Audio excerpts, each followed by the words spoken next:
I'm done with Valorant. The current state of Valorant, you feel it too. Valorant is dying.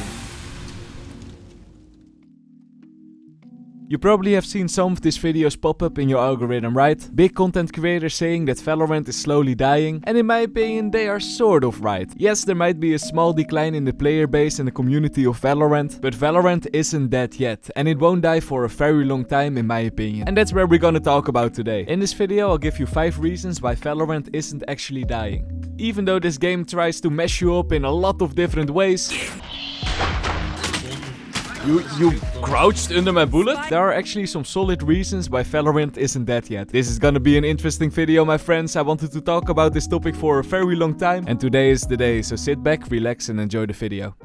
Let's start with the first reason why Valorant isn't dead yet, and that's because of the competitive scene. Some people follow it, some people don't follow it, but you can't deny that the Valorant competitive scene is extremely big. In the background you see some footage of Last Masters in Madrid. A lot of people came to the tourney, and as long as Riot Games keeps organizing these type of tournaments, Valorant will simply just stay alive. But why are these tourneys so important? Well, first of all, it creates a dream for aspiring gamers. If you really love playing video games, and you know that at least some people are making a living by playing in these tournaments, players get motivated to play the game, improve, and it feels a bit less like a waste of time. This was, by the way, the reason why I personally played League of Legends so much. The only motivation I had was to try to become a professional League player. As you guys know, I failed hard, but luckily I could use my Dutch accent for the funny Valorant channel instead. And another reason why tournaments are so important for the popularity of a game is because it gives a lot of media attention. The Masters tournament in Madrid actually attracted 1.66 million peak viewers and around 671,000 average viewers. A lot of people like the tourneys, so as long as Riot Games keeps organizing these, it's a big reason for a lot of players to keep playing the game.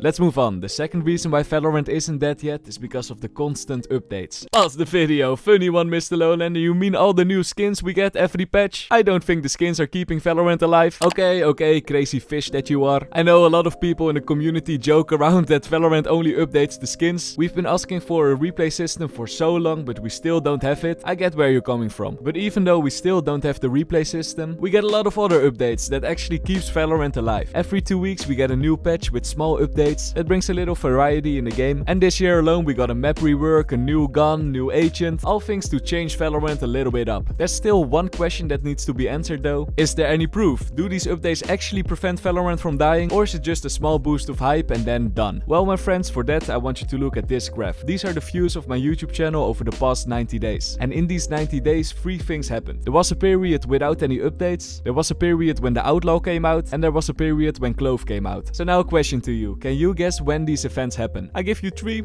2, 1, and bam, look at this. During the period of the blue line, there were no significant Valorant updates. The only thing really changed was the map pool and a small rework of Icebox, but that's it. And then on the first red arrow there was a peak, the day the Outlaw came out. And a little later another peak, Clove came out. As you see, big updates bring new viewers to channels, and this probably is an indication that older Valorant players come back to the game just to try out the new content. So conclusion of this part, Valorant updates help keeping the game alive. And that also brings us to the third point. Old Valorant players are coming back to the game. Valorant is one of those games that you sometimes don't play for months, but you can always fall back to it without having to grind really hard. So Valorant is an easy game to fall back to. Nothing compared to some other games. Let's take Minecraft as an example. With other games like Minecraft, if you didn't play for a while and you want to play it again, you need to play the game a lot to make any process. I, for example, am in the mood for Minecraft. I wanted to play it for a while, but I just can't bother starting a new world again, mining for wood, making a base, searching for diamonds. It's a lot of grinding, you know? Once you start with Minecraft after the break, bye bye 10 hours of your time. And the same for a lot of other games like RuneScape, World of Warcraft, Terraria. But on the other hand, you have Valorant, and Valorant is like riding a bicycle. You don't unlearn it. If you don't play Valorant for like 2-3 months, the only thing you need to do is a quick warm up in Team Deathmatch, and you can start playing the game again. You don't need to play for hours till you see some progress. This is also the reason why big streamers like XQC or Ludwig are playing Valorant so now and then. Not for a tryhard competitive grind, but just as a casual game. And there's another reason why Valorant is one of those games where a lot of players take long breaks and always come back to. The reason? Valorant has good fundamentals. Oh,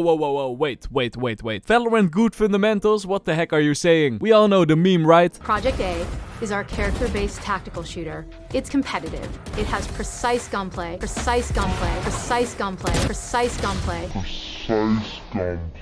Does that look like good fundamentals? Okay, yes, sometimes there are some lucky shots involved in Valorant, but besides that, the fundamentals of this game are actually pretty decent. The agents are overall nicely balanced, the rank system is decent, nothing compared to the bad ranking system of Counter-Strike, for example. If you want to play on a high level over there, you actually need a third party like FACEIT. So yeah, Valorant, good fundamentals. There's one thing I want to address over here though. Let me throw a curveball at you. With good fundamentals, I mean good competitive fundamentals. There's another side of fundamentals where Valorant really lacks of, and that's that there's not a lot of wiggle room for creativity. You sadly can't create custom maps like in Counter-Strike, custom game modes like in Fortnite, and this is one of the biggest reasons why a lot of Valorant content creators are burning out of this game. And this is actually why I wanted to make this video. Even though I personally don't think that Valorant will die soon, I think that Rito Games should give us a little more creativity in the game. It's not necessary that people could create own battle royale maps and then create an own game mode inside of Valorant, but if we just get a little more options, like the option to spawn in a jet dummy on Haven for example, just to do some ability tests on it, or create a much more interesting hide and seek, could get us a long way. So in conclusion, is Valorant dying? Definitely not. Do we need big changes to keep the game alive? Not really. But do we want changes? Yes, please give us at least the replay system or something. Let me know what you think about the current state of Valorant. I hope you enjoyed the video and I see you guys in the next one. Peace.